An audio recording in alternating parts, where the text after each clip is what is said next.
Isa ito sa mga prinsipyong aking natutunan at ituturo ko rin sa inyo.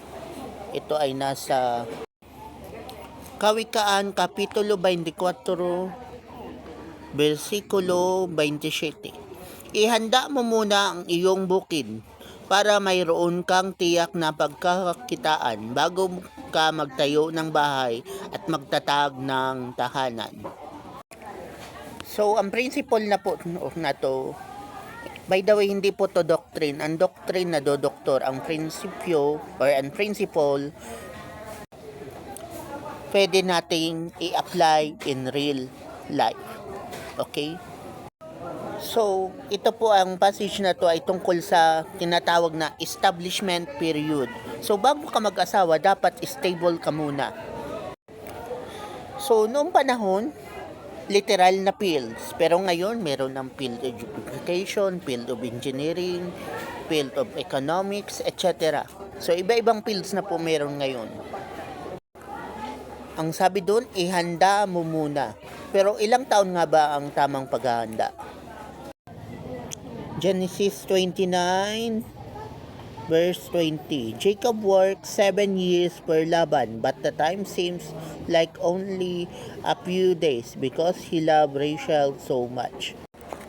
So, yun nga, nakita natin na biblical model na kailangan ay mayroong 7-year establishment period prior to marriage. Example, mag-graduate ka ng 2025. Graduate ka ng college. So, plus 7 to 1, 3, 20. So, magiging siyang 2032. So, sa 2032, ka pa pwede mag-entertain ng mga nagpapakyu. Kaya, dyan sa 7 years na yan, i-enjoy mo muna ang trabaho mo at career at pagiging young professional. Sa panahon natin ngayon, kailangan may 3 kang source of income, 3 or more. Una, daily source of income. May monthly source of income, tapos may yearly source of income. Hindi pwedeng umasa ka lang sa monthly. Kasi alam naman na 1 to 29 fasting ka, 30 ka lang kakain, hindi yung pwede. At may the other expenses ka pa. Kaya habang yung professional ka pa, bawas kapritsyo, dagdag investment para magkaroon ng other source of income. Since sa panahon natin meron ng stock market and the likes na legal, hindi scam.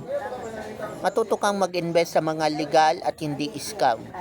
Say no to easy money.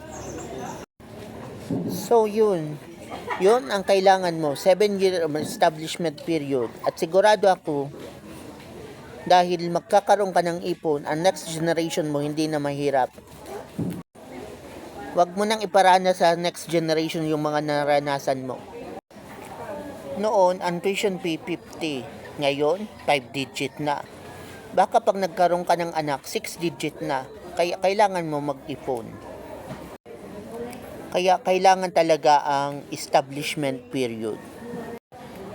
Say no to early marriage, lalo na kapag hindi ka pa man firmly established. Hindi pwedeng iasa mo lahat sa government or sa family members mo.